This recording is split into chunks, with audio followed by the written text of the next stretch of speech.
buenas a todos y sean bienvenidos una vez más a mi canal El Sendero del Pagano. Hoy vamos a hablar de una deidad muy importante para mí. Es el dios Odín, el padre de todos de la mitología nórdica. Primero vamos a comentar un poco cuáles son las raíces de esta deidad y cuáles han sido sus procesos y sus transformaciones a lo largo de la historia. Y posteriormente pues vamos a ver qué características se le han añadido y cómo él es visto en el panteón nórdico.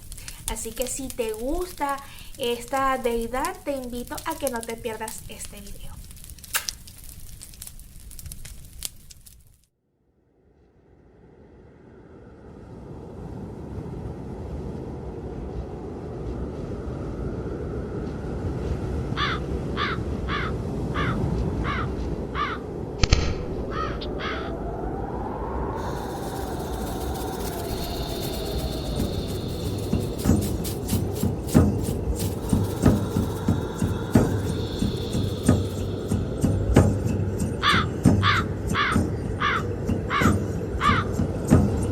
Odín, el dios más importante en la mitología nórdica. Se le llama el Allfather, ya que fue el creador de la humanidad. Es un dios bastante complejo que ha sufrido muchas transformaciones a lo largo de la historia. Bien, y por lo tanto ha cambiado los dominios de sus poderes a lo largo de su historia. Odín, hijo de Bor y de la gigante Vesla, es esposo de la diosa Frigg y es padre de muchos dioses tales como Thor, Balder, Vidar y Vali. Odín es el dios gobernante y el más poderoso del panteón nórdico. Tiene la facultad de viajar por los 9 mundos, bien, del Yggdrasil, el árbol de la vida. Él lo hace en una constante búsqueda de conocimiento. Él es un dios que siempre está ávido y sediento de conocimiento. Cuando él visita a Midgard, se le suele asociar con un viejo que se coloca un sombrero de ala ancha, con una barba gris, tuerto y con una capa de color azul. Muchas veces a Odín se le suele asociar con el dios Loki, el dios del engaño, ya que él también tiene la facultad y el poder persuasivo para cambiar su imagen y pasar desapercibido como Odín. Odín es una deidad que debemos de entender que es capaz de hacer absolutamente cualquier cosa por obtener conocimiento. Muy conocido como el dios de la muerte, el dios de la nobleza, el dios de la poesía, el dios de la hechicería y la magia. Es el dios de la guerra y la sabiduría. Pero, ¿Odín siempre tuvo estos atributos? La respuesta es no. Wodan es el nombre más antiguo que podemos conocer de Odín. A este se le atribuían las características de el dios de la guerra, del trance en la guerra. Se le atribuían características chamánicas, de la caza salvaje. Y también se le atribuía el de los vientos fuertes. Bien. Wodan proviene del antiguo alto alemán. Sería Wutz, que sería loco.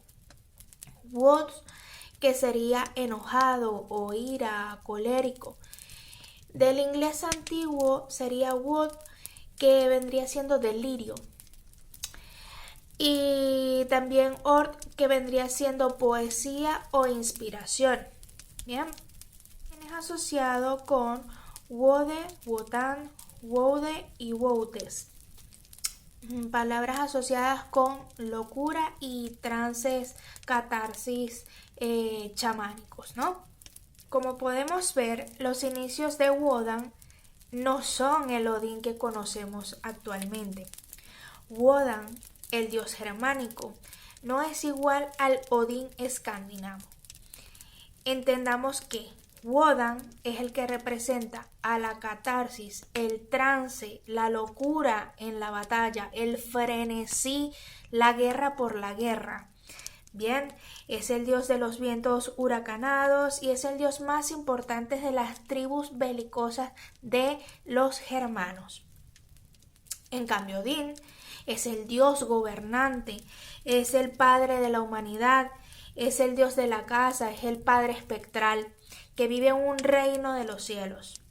Bien, las tribus guerreras germánicas, cuando invaden Escandinavia, se apropian de la figura de la deidad principal de esas tribus locales de Escandinavia, colocando a Wodan como la deidad principal, pero absorbiendo, adquiriendo las características del padre Odín. Entonces, en ese proceso de transformación y con el paso del tiempo, la palabra Wodan perdió la W, quedando Odan y transformándose en Odín. A lo largo de su historia, pues a medida que iba cambiando la sociedad, pues se le iban añadiendo más y más atributos a la deidad de Odín. Por ejemplo, el concepto del cielo guerrero, el Valhalla, proviene de tribus céltico-ibéricos. Bien, de allí nace esa necesidad, ese frenesí de estar en la batalla para morir con honor, para llegar al Dios. Se dice que para llegar a Odín tienes que morir en batalla. Entonces ya se vuelve un frenesí, ya se vuelve un por qué estás batallando, por qué estás luchando en la guerra, ¿no? Porque vas a tener un fin último, cuando vas a pasar el velo, pues te vas a encontrar con algo mucho más digno y mucho más honorable, que es estar sentado junto a Odín en el Valhalla, en el salón del Valhalla en Asgard, ¿bien? Otro ejemplo muy marcado de la transformación que tuvo Odín fue en la época medieval como tal. A él se le añadía la característica de la magia y el seir. Recordemos que el seir son hechizos chamánicos para provocar trances estáticos en la persona y videncia. Comúnmente, antes de la época medieval, estas prácticas solamente lo podían realizar las volvas, lo podían hacer las mujeres. Era una práctica que era muy mal vista si lo hacía un hombre. Bien, llegado a la época del medieval, en Islandia particularmente ya esto no se veía extraño que un hombre hiciera estas prácticas ritualistas y chamánicas. Pero al llegar el cristianismo, pues prohibían estas prácticas chamánicas, por lo tanto necesitaban una deidad que los representara con este arquetipo de masculino y chamán, masculino, mágico, hechicero, y por lo tanto se le agregó este atributo a Odín. Bien, se dice que la diosa Freya fue la que le enseñó este arte del seir. Se dice que cuando Odín está en estos trances chamánicos, en estos trances estáticos, es cuando él sobrevuela con su caballo Sleipnir, cuando él corre con su caballo Sleipnir, que es el caballo de 8 patas, el caballo más veloz de los 9 mundos de Asgard. Se dice que es cuando él está en esos trances chamánicos espirituales. Podemos concluir que Odín pues ha sufrido muchas metamorfosis a lo largo de que la sociedad ha cambiado, ¿no? Esto es algo que no solamente le ha ocurrido a Odín, sino a diversas deidades a lo largo de la historia. Ahora vamos con las características y atributos de Odín. Odín como gobernante y jefe de la nobleza de los dioses. Bien, tanto así que él se convirtió como en el padre incluso de la humanidad, así como lo comentan en las Edas. Lo puedes ver en mi de la mitología nórdica aquí, si te apetece, así comprendes un poco más el nacimiento de la mitología de ellos.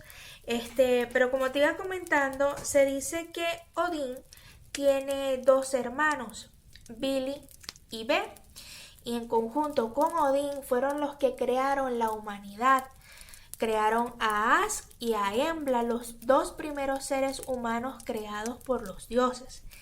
Pero se sabe que Odín, Billy y Ve son la misma deidad. Billy y Ve son otras caras del mismo Odín. Por eso es que Odín se le llama el All-Father, el padre de todos, el padre de la humanidad. Odín como el dios de la guerra.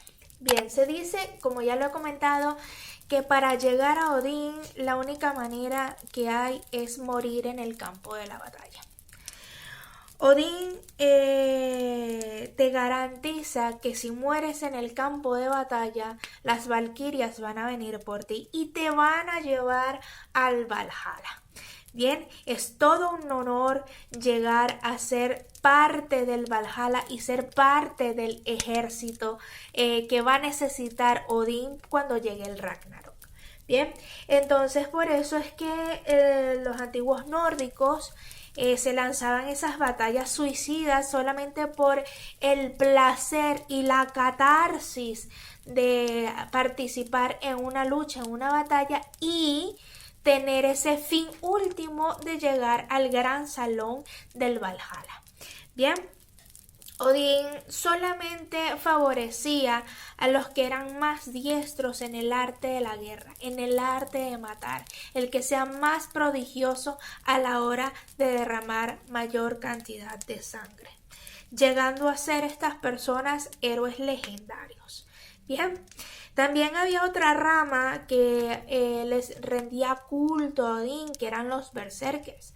Los berserkers eran chamanes, bien, que combinaban el chamanismo con técnicas de lucha para llegar a tener un trance mental y espiritual, con lo cual con la combinación de las artes en lucha se convertían en unos seres bastante peligrosos a la hora de estar en un campo de batalla. ¿Bien?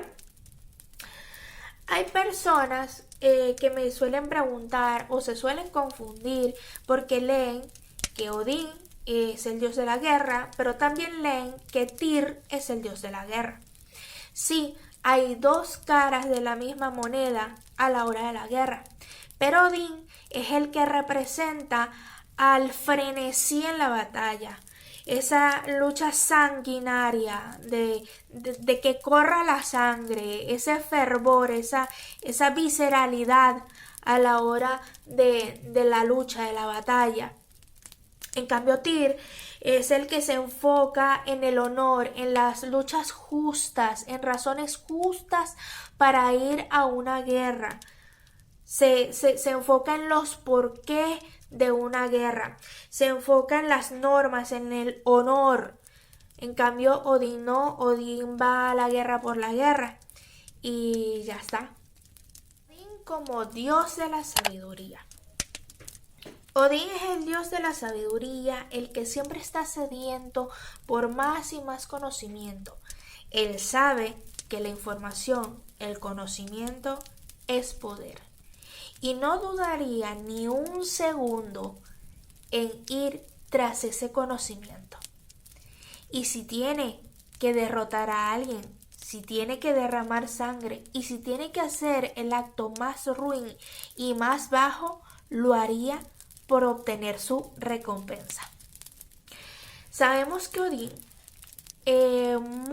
mucha de su sabiduría y mucho de su conocimiento proviene del arte de la magia, del Seir, pero él también realizó otras hazañas.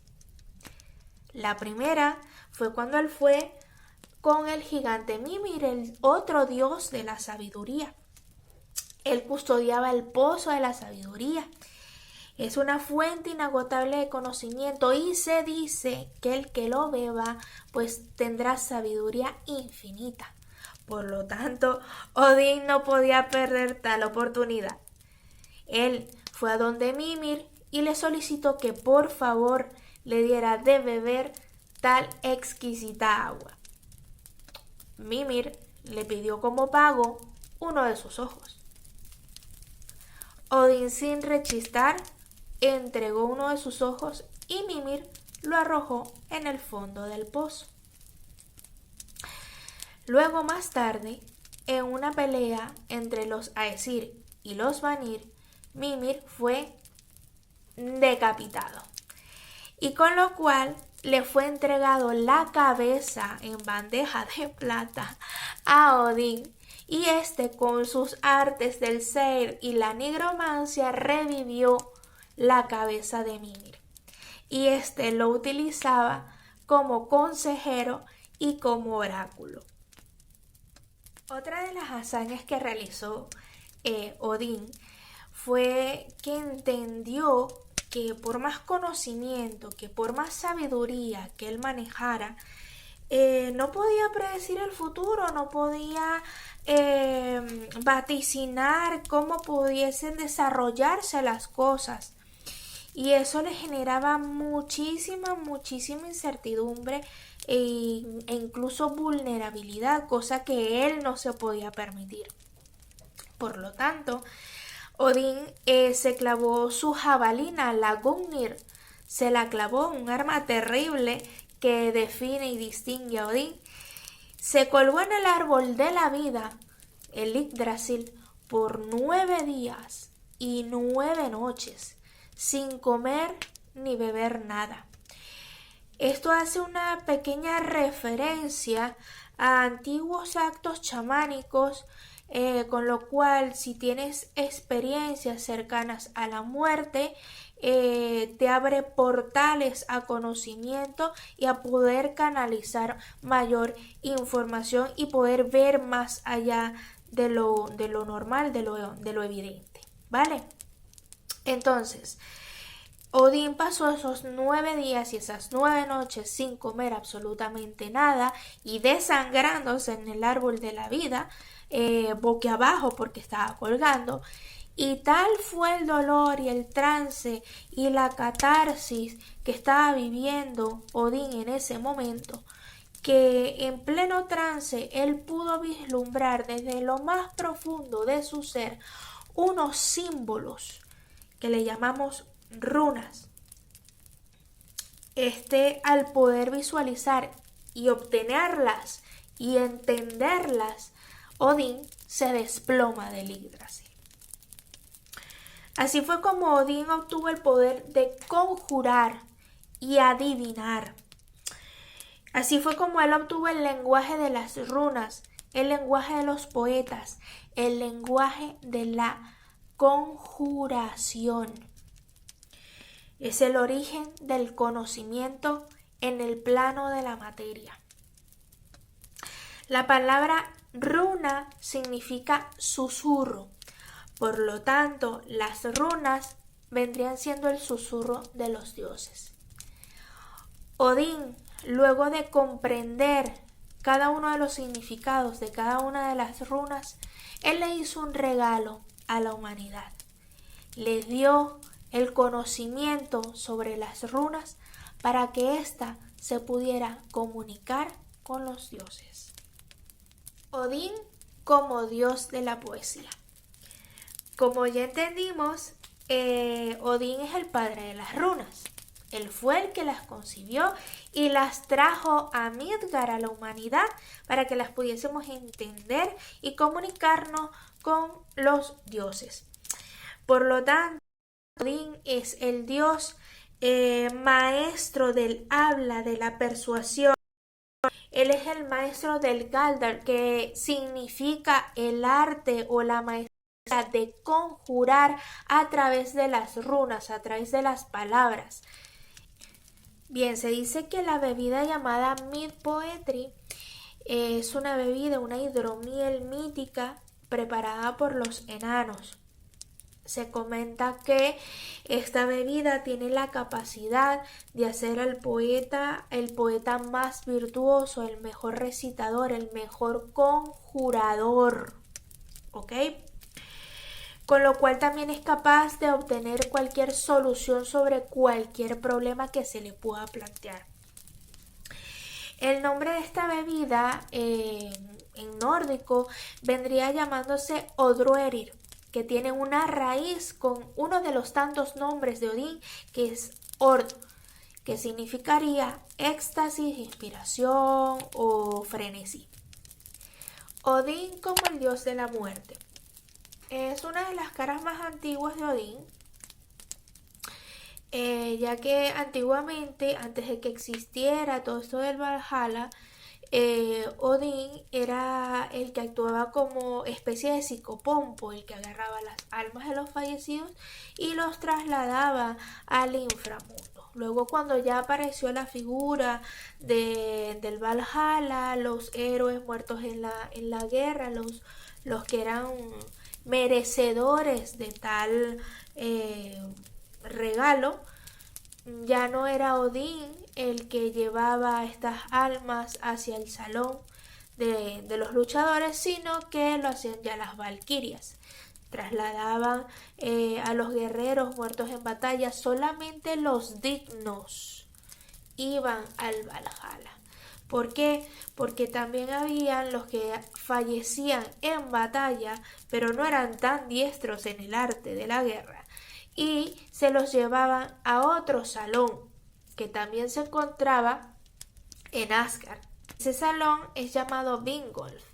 Se le dice que es el salón de las diosas y es donde van a habitar, donde van a estar estos guerreros muertos en batalla, pero que no eran tan virtuosos en el campo de la lucha y por eso fallecieron, ¿no? Pero eran personas correctas, eran personas dignas, con lo cual le dan un espacio también en Asgard.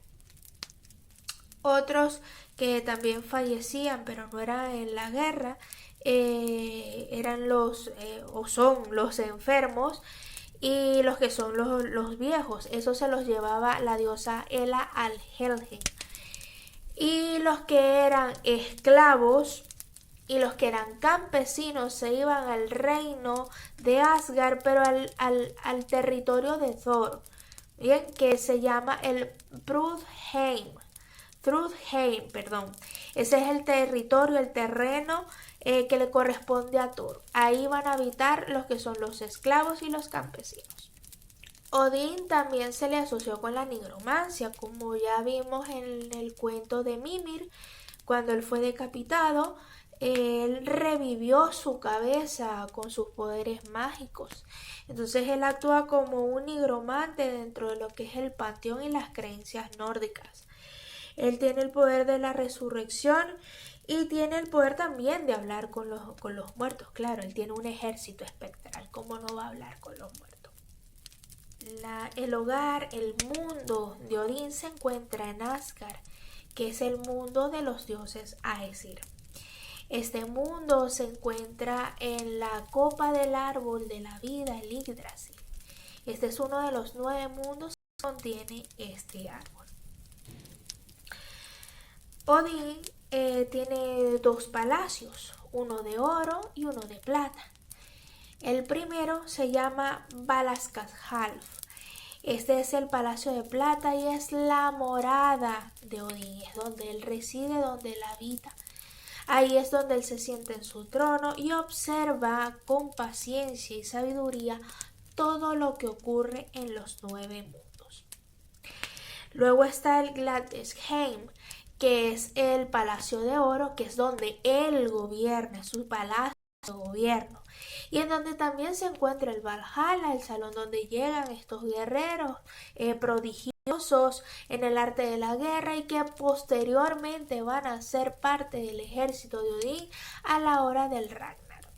Estos luchadores, estos vencedores que se encuentran en el Valhalla se les suele llamar Seinheriar, que son los guerreros de Odín. Bien, en el Valhalla se dice que hay abundante comida, mujeres preciosas y mucha hidromiel. Al principio del video les comenté cuál era la apariencia de Odín, pero cuando estaba en Midgard, cuando nos viene a visitar. Pero no les he comentado cómo él se ve cuando él está en su reino Asgard. Él, por lo general, suele portar una jabalina llamada Gungnir.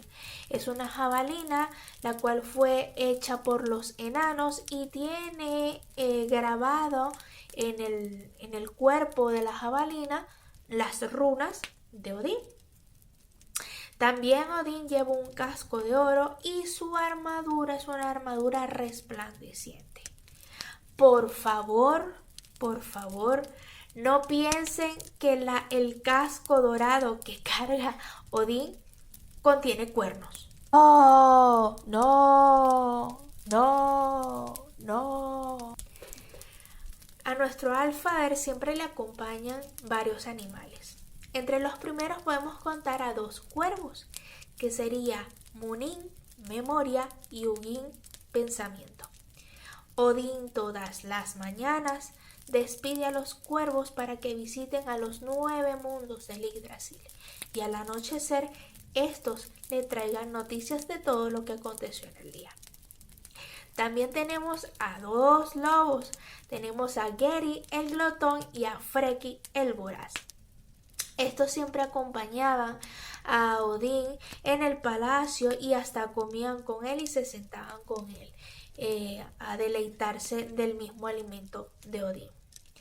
También tenemos al caballo más veloz de los 9 mundos, el Sleipnir, el caballo de 8 patas.